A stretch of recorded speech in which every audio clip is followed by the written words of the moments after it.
Hi friends, ನಮಸ್ಕಾರ. Welcome to my YouTube channel. ಇವತ್ತಿನ ವಿಡಿಯೋದಲ್ಲಿ ಬೆಂಡೆಕಾಯಿ ಪಲ್ಯ ಹೇಗೆ ಮಾಡೋದು ಅಂತ ತೋರಿಸ್ತಾ ಇದ್ದೀನಿ. ಈ ಪಲ್ಯ ಸೈಡ್ ಡಿಶ್ ಆಗಿ ಚಪಾತಿ, ದೋಸೆ, ರೊಟ್ಟಿಗೆ ತುಂಬ ಚೆನ್ನಾಗಿರುತ್ತೆ. ಹಾಗೆ ನೀವು ಊಟಕ್ಕೂ ಕೂಡ ನೆಂಚಿಗೆ ತಿನ್ಬೋದು. ಅನ್ನ ಸಾಂಬಾರು ತಿಂತಾ ಇದ್ದೆ, ಇದನ್ನು ನೆಂಚಿಗೆ ಮಾಡ್ಕೊಂಡು ತಿನ್ನಿ, ತುಂಬ ಚೆನ್ನಾಗಿರುತ್ತೆ. ಹಾಗೆ ಬೆಂಡೆಕಾಯಿ ತಿನ್ನೋದ್ರಿಂದ ಆರೋಗ್ಯಕ್ಕೆ ತುಂಬ ಒಳ್ಳೆಯದು. ಈ ಥರ ನೀವು ಒಂದ್ಸಲ ಟ್ರೈ ಮಾಡಿ, ನಿಮಗೂ ಕೂಡ ತುಂಬ ಇಷ್ಟ ಆಗುತ್ತೆ. ಸ್ವಲ್ಪ ಡಿಫ್ರೆಂಟಾಗೇ ಮಾಡಿದ್ದೀನಿ. ನೀವು ಈ ರೀತಿ ಟ್ರೈ ಮಾಡಿ, ಇಷ್ಟ ಆದರೆ ಹಾಗೆ ಕಮೆಂಟ್ ಮಾಡಿ.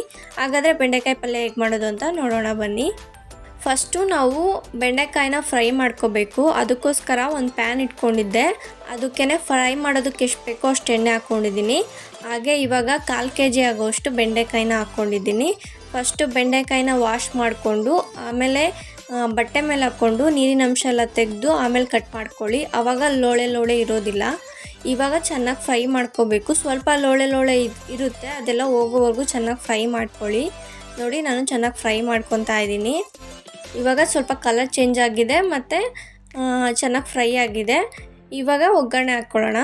ಒಗ್ಗರಣೆಗೆ ಒಂದು ಕಡಾಯಿ ಇಟ್ಕೊಂಡಿದ್ದೆ. ಕಡಾಯಿ ಕಾದ್ಮೇಲೆ ಒಗ್ಗರಣೆಗೆ ಎಷ್ಟು ಬೇಕೋ ಅಷ್ಟು ಎಣ್ಣೆ ಹಾಕ್ಕೊಂಡಿದ್ದೀನಿ. ಹಾಗೆ 1/4 ಸ್ಪೂನ್ ಆಗೋಷ್ಟು ಸಾಸಿವೆನ ಹಾಕ್ಕೊಂಡಿದ್ದೀನಿ. ಜೊತೆಗೆ ಕರಿಬೇವನ್ನ ಹಾಕ್ಕೊಂಡಿದ್ದೀನಿ.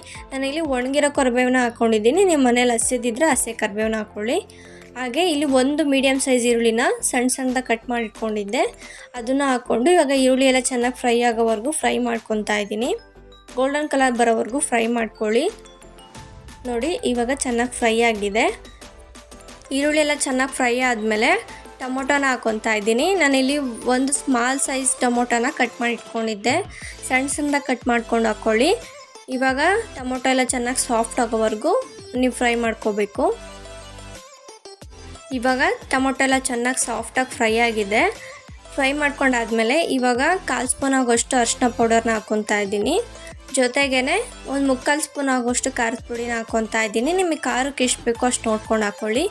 ಹಾಗೆ 1/4 ಸ್ಪೂನ್ ಆಗೋಷ್ಟು ಧನಿಯಾ ಪೌಡರು, ಅರ್ಧ ಸ್ಪೂನ್ ಆಗೋಷ್ಟು ಗರಂ ಮಸಾಲಾನ ಹಾಕ್ಕೊಂಡಿದ್ದೀನಿ. ಈ ಸ್ಪೈಸಸ್ನ ಮೇಯ್ನಾಗಿ ಹಾಕ್ಕೊಳ್ಳಿ, ಆವಾಗ ಟೇಸ್ಟು ತುಂಬ ಚೆನ್ನಾಗಿರುತ್ತೆ. ಇದಕ್ಕೆ ಮೇಯ್ನು ಗರಂ ಮಸಾಲ ಮತ್ತು ಧನಿಯಾ ಪೌಡರು, ಅದರಿಂದ ಟೇಸ್ಟು ಡಿಫ್ರೆಂಟಾಗಿ ತುಂಬ ಚೆನ್ನಾಗಿರುತ್ತೆ. ಇವಾಗ ಚೆನ್ನಾಗಿ ಫ್ರೈ ಮಾಡಿಕೊಂಡು ಸ್ವಲ್ಪ ನೀರು ಹಾಕ್ಕೊತಾ ಇದ್ದೀನಿ. ನಾನಿಲ್ಲಿ 1-2 ಸ್ಪೂನ್ ಆಗೋಷ್ಟು ನೀರು ಹಾಕ್ಕೊಂಡ್ರೆ ಸಾಕಾಗುತ್ತೆ.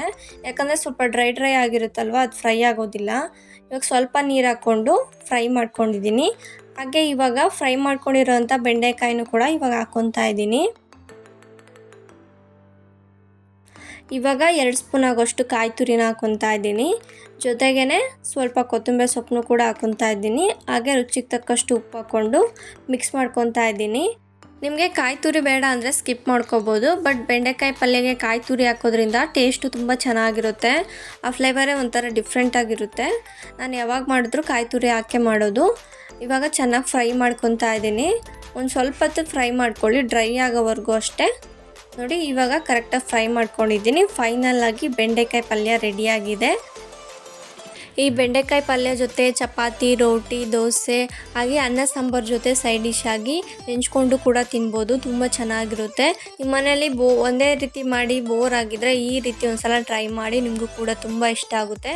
ನೀವೇನಾದರೂ ಟ್ರೈ ಮಾಡಿದರೆ ಹೇಗಿತ್ತು ಅಂತ ಹಂಗೆ ಕಮೆಂಟ್ ಬಾಕ್ಸಲ್ಲಿ ಕಮೆಂಟ್ ಮಾಡಿ. ಇದೇ ಥರ ವೀಡಿಯೋಸ್ಗೋಸ್ಕರ ನನ್ನ ಚಾನಲ್ನ ಸಬ್ಸ್ಕ್ರೈಬ್ ಮಾಡ್ಕೊಳ್ಳಿ. ಈ ವಿಡಿಯೋ ನಿಮಗೆ ಇಷ್ಟ ಆಗಿದ್ದಲ್ಲಿ ಪ್ಲೀಸ್ ಲೈಕ್ ಮಾಡಿ ಮತ್ತು ಶೇರ್ ಮಾಡಿ. Thank you for watching the video.